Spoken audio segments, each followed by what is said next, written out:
अल्लाह के नाम से शुरू, जो न सिर्फ पसंद करता है बल्कि मोहब्बत करता है उन लोगों को जो गौर व फिक्र करते हैं। माय डियर स्टूडेंट, अस्सलामु अलैकुम। I am your teacher sir Shakeel Ahmad. Hope that you will be okay. I am also fine by the grace Almighty Allah. My dear students, today my topic is physics, as well as I am going to start the new class 9 book physics. The topic of today is physical quantity. आपको अच्छी तरीके से याद होगा कि मैंने अपने last lecture के अंदर जो है फिजिक्स को स्टार्ट किया था, और सबसे पहले हमने जो है डेफिनेशन जो पढ़ी थी वो फिज़िक्स के हवाले से पढ़ी थी कि व्हाट इज़ फिज़िक्स। और आपको ये भी याद होगा कि मैंने फ़िज़िक्स की डेफिनेशन पढ़ने से पहले कुछ फ़िज़िक्स से आगे की बात की थी कि जब फिज़िक्स नहीं थी तो क्या था। मैंने आपको बतलाया था कि इंसान के अंदर जो चीज़ थी, जो सबसे अहम चीज़ थी, जो इसको डिफरेंशिएट करती है दीगर लोगों से और दीगर मखलूक से, तीन तरह की मखलूक अल्लाह तबारक व तआला ने इस ज़मीन पे उतारी। एक है जिन, एक है हैवान जिसमें एनिमल आते हैं, और एक है इंसान। और इंसान को अल्लाह तबारक व तआला ने अशरफुल मखलूक़ात का दर्जा दिया, और इसके साथ साथ इंसान को जो है वो priority the on the basis of wisdom. अक्ल की बुनियाद पे जो है अल्लाह तबारक व तआला ने इंसान को उससे मुमताज़ किया और उसको प्रायोरिटी दी। क्योंकि जब हम ऑब्ज़र्व करते हैं और स्टडी करते हैं तो हमें पता लगता है कि इंसान के अलावा जो दीगर जो दो हैवान और जो जिन है, जो मखलूक है, उसमें जो है इंसान के एज ए कंपेयर जो है जो सोचने की जो ताकत है वो बहुत कम है, बहुत लेस है बनिस्बत इंसान के। तो जब इंसान को अल्लाह तबारक व तआला ने क्रिएट किया, उससे आने से पहले जो है अल्लाह तबारक व तआला ने उसके लिए पूरे इंतजाम किए, ज़मीन को बिछाया और ज़मीन के अंदर तमाम वो चीज़ें जो इंसान को रिक्वायर्ड थी वो तमाम यहाँ पैदा की। उसके बाद फिर इंसान इस ज़मीन पर आया, और आने के बाद इंसान ने जो है वो सोचना शुरू कर दिया। सोचने की बुनियाद के ऊपर जो है वो चीज़ें डेवलप होना शुरू हो गई। इसके साथ साथ इंसान सोचता गया और तरक्की की मनाजिल को तय करता गया। यही जो सोच थी, यही इसको डिफरेंट कर रही थी हैवानों से और जिन से, जिसकी बुनियाद के ऊपर जो है अल्लाह तबारक व तआला ने इसको अपना नाइब बनाया। और ज़मीन की जो कुंजियाँ थी और ज़मीन को जो सुपरवाइज़ करनी थी वो अल्लाह तबारक व तआला ने इंसान के हाथ में दे दी। और जब हम कुरान को पढ़ते हैं तो हमें जगह जगह लिखा ही होता है कि जो है गौर व फिक्र करो, गौर व फिक्र करो, सोचो। तो ये तमाम जो चीज़ थी, ये तमाम जो मैसेज जो है, जो अलकाबात हैं और जो पुकारा जाता है वो इंसान के लिए कहा जाता है कि इंसान जो गौर व फिक्र करे, सोचे। तो इन तमाम बातों का जो मैं अगर इन शॉर्ट निकालूंगा तो वो यही है कि इंसान के अंदर जो अहम चीज़ थी वो थाट थी, सोच थी, जिसकी बुनियाद पे उसने जो है वो तरक्की की और डेवलपमेंट की जो मंजिलें थी उसको जो है उसने तय किया। आज का मेरा जो टॉपिक है वो असल में है फिज़िक्स, लेकिन ये तमाम वो चीज़ें थी तो मैंने प्रीवियसली भी आपके सामने जो है शेयर की थी और मैंने इसको डिस्क्लोज़ किया था, ताकि हमारे को जो फिज़िक्स है वो बहुत बेहतरीन तरीके से समझ में आ जाए, और कहीं भी जो है हमारे को जो कॉन्सेप्ट है वो कमज़ोर या वीक ना रहे, जिसकी बुनियाद पे हमारा जो आगे जो हम सीखने के लिए जा रहे हैं वो हमें जो है उस पर हमें प्रॉब्लम ना हो। उसी बात को फिर मैं आगे की तरफ चलाता हूँ। थोड़ा सा मैं इसको आपको ओवरव्यू भी देना चाहूँगा। इसके बाद एक वक्त ऐसा आया कि जिसमें इंसान ने जो है बहुत ज़्यादा तरक्की कर ली। उस टाइम के हिसाब से इंसान ने बहुत ज़्यादा तरक्की कर ली, और वो जो ज़माना है वो यूनान और ग्रीक का ज़माना कहलाता है। और यूनानी ज़माने के अंदर जो है बहुत मशहूर किस्म के जो लोग पैदा हुए, उसमें सुकरात और बुकरात का जो नाम है वो टॉप ऑफ द लिस्ट पर आता है। अच्छा, एक बात मैं यहाँ पर और मेंशन करना चाहूँगा कि जो सोचने का और जो थॉट प्रोसेस है वो तमाम इंसानों में है, लेकिन कुछ इंसान होते हैं जिनको अल्लाह तबारक व तआला पैदा करता है और अल्लाह तबारक व तआला उनको जो है वो सलाहियतें जो है और इंसानों के मुकाबले में 1000 टाइम ज़्यादा देता है। और यही वो लोग होते हैं जिन्हें जो है वो साइंटिस्ट कहा जाता है। स्टार्ट के अंदर जब टेक्नोलॉजी इतनी आगे नहीं गई थी और बहुत ग्रेजुअली जो है वो डेवलपमेंट हो रही थी, तो उस ज़माने के ये लोग थे जो यूनान के अंदर जो है बहुत मशहूर हुए और आज भी हम अपनी किताबों में पढ़ते हैं, सुकरात और बुकरात। ठीक है, तो ये जो लोग थे ये भी जो है सोचा करते थे और ये भी जो है सोच की बुनियाद के ऊपर जो है अपनी बात बनवाया करते थे। उस ज़माने के अंदर साइंसी जो टेक्नोलॉजी नहीं थी और दीगर जो फैसिलिटीज़ थी वो नहीं थी, तो उस वक्त जो ज़रिया था, उस वक्त जो सोच थी वो सिर्फ एक ही सोच थी, और वो सोच थी कि रीज़न देना, लॉजिक देना, मंतक देना। यानी अपनी बात बनवाने के लिए ये जो लोग थे ये मंतक दिया करते थे और मंतक की बुनियाद पे जो है लोग इनकी बात माना करते थे और फिर जो है तरक्की जो है वो आहिस्ता आहिस्ता बढ़ रही थी। अब ये जो सिलसिला था, ये सिलसिला चलता रहा और चलने के बाद जो है ये सिलसिला जो है 17 जो ईस्वी था वहाँ तक ये सिलसिला चला और 17वीं ईस्वी तक पहुँचते पहुँचते इंसान ने जो है ठीक ठाक जो है वो तरक्की कर ली थी उस टाइम के हिसाब से, और कुछ और लोग भी जो है वो पैदा हो गए थे। तो इससे पहले जो सुकरात बुकरात थे, इनके लिए जो लफ्ज़ इस्तेमाल किया जाता था वो फ़िलॉसफी इस्तेमाल किया जाता था। उस ज़माने में फ़िलॉसफी का माने है कि सोचने वाला, जिसके बाद इल्म हो मकसद। ठीक है, और नॉलेजेबल पर्सन, फ़िलॉसफी कहते हैं नॉलेजेबल पर्सन, जो इसके बाद ज़्यादा नॉलेज हो। ठीक, तो ये जो लोग थे उस ज़माने में जो है फ़िलॉसफी लफ्ज़ इस्तेमाल किया गया। इसके कुछ देर बाद जब बहुत ज़्यादा तरक्की हो गई तो ये लफ्ज़ जो है सेंटिया में तब्दील हो गया, क्योंकि कुछ और लोग जो है मुख्तलिफ ममालिक के जो लोग थे, जो यूरोपियन कंट्रीज़ थी, वो लोग भी जो है इस मैदान में आ चुके थे और उन्होंने इस लफ्ज़ को जो है सेंटिया में तब्दील कर दिया। सेंटिया के मायने हैं नॉलेज के। यही जो लफ्ज़ था सेंटिया से फिर साइंस बन गया।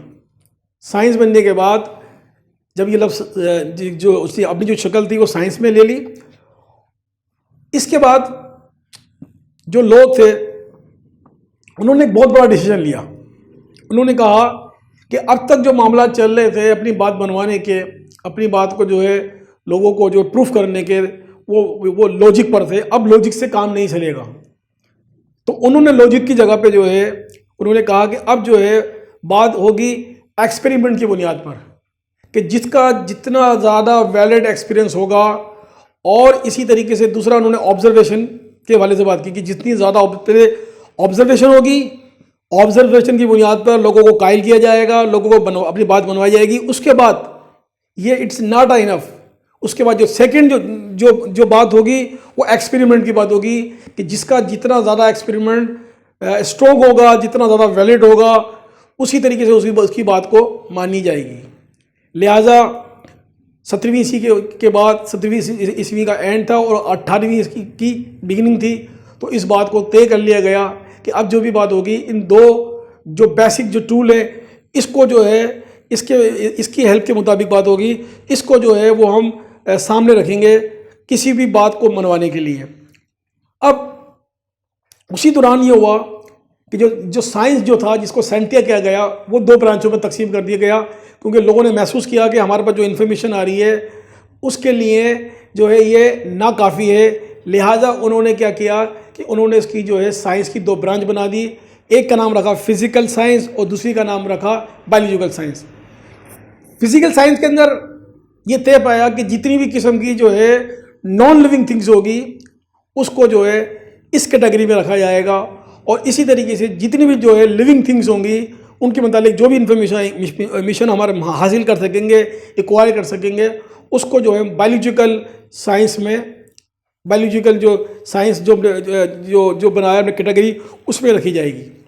इसके बाद मज़ीद जो है फिर वो तरक्की हुई और दरवाजे खुलते चले गए। उसके बाद फिर ये महसूस किया गया कि ये दो ब्रांचें भी नाकाफ़ी हैं।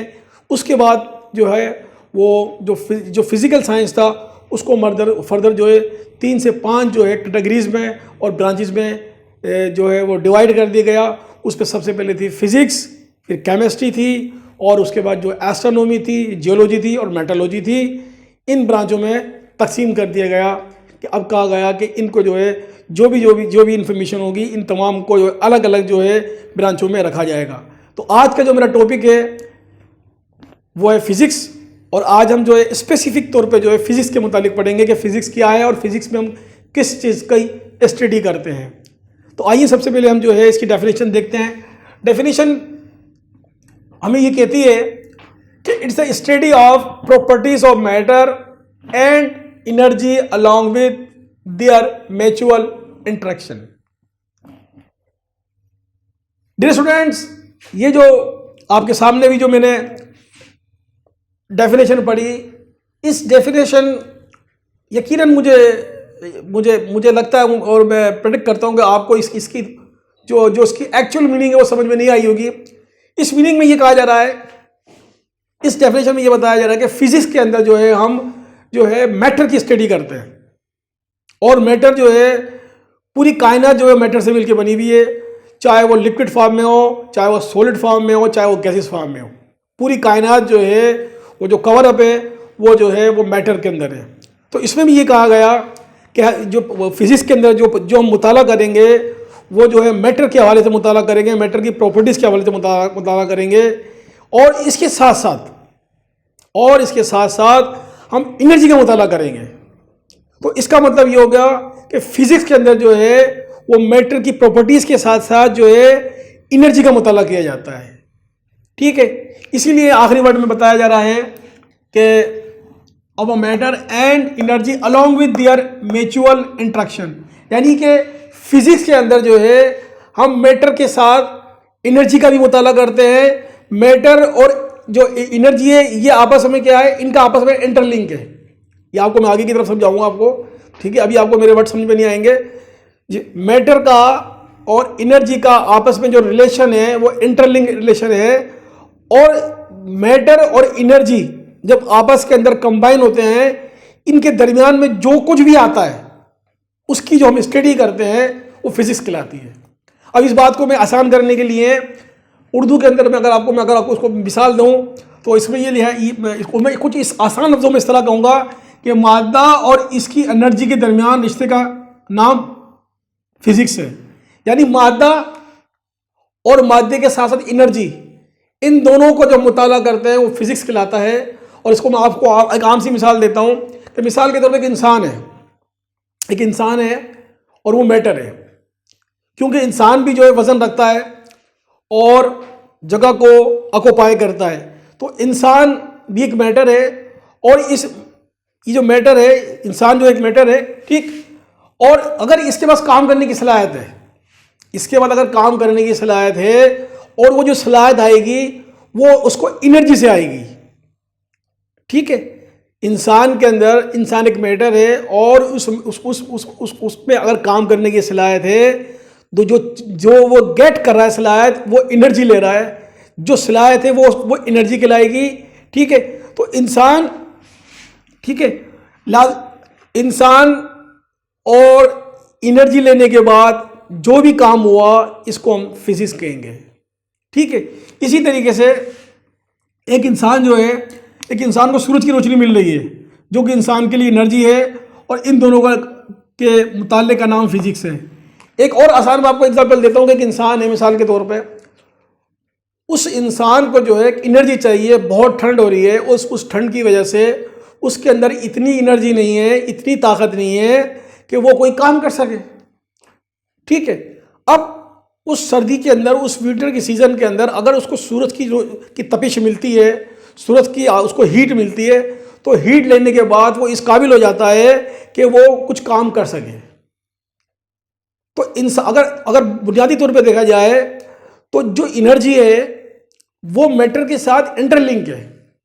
अगर बुनियादी तौर पे देखा जाए तो एनर्जी जो है वो मैटर के साथ इंटरलिंक है, क्योंकि मैटर बजाते खुद कुछ नहीं है। जब तक इंसान को एनर्जी नहीं मिलती वो इस काबिल नहीं होता कि कोई काम को परफॉर्म कर सके।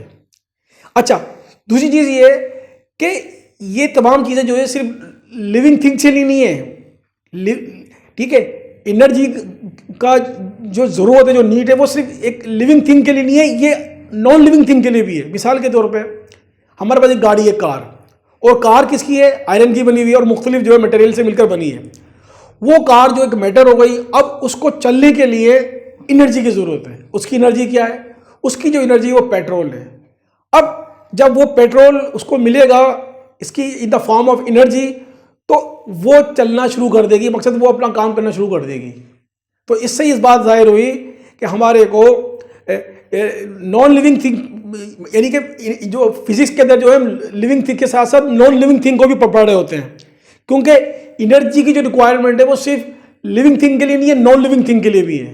आज हम अपने एनवायरनमेंट में देखते हैं कितनी चीज़ें हमारे सामने ऐसी हैं कि मिसाल के तौर पर जैसे फ़ैन है, फ़ैन जो है एक मैटर हो गया, क्योंकि ये किसी न किसी ये मतलब एक मेटल का बना हुआ है।